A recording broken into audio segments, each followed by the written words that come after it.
guys আমি কইনাক আঙুঠি পিন্ধাবলৈ যাওঁ হয় ঠিকই শুনিছে আজি আহিছোঁ দাদাৰ আঙুঠি পিন্ধোৱালে দাদাৰ সখী আৰু বৰমাহঁত আৰু দাদাহঁত আৰু বৰ্তাহঁতো আহিছে দেই আমি সকলোবোৰ আহিছোঁ আৰু দৰাই ৰাখিছে নে কইনালৈ লোৱা গিফ্ট ফটো মাৰি ল'লেই আগতীয়াকৈ তাৰপিছত আমি কইনা ঘৰ পালোহি কইনা ঘৰ ফাইনেল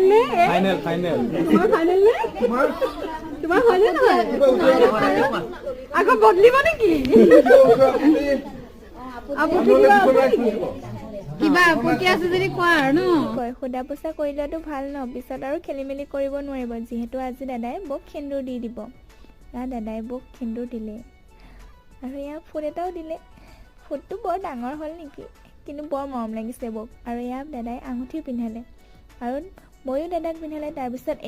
কেক কাটি চেলিব্ৰেশ্যন কৰিলোঁ কাৰণ আজিৰ পৰা বৰ আমাৰ আৰু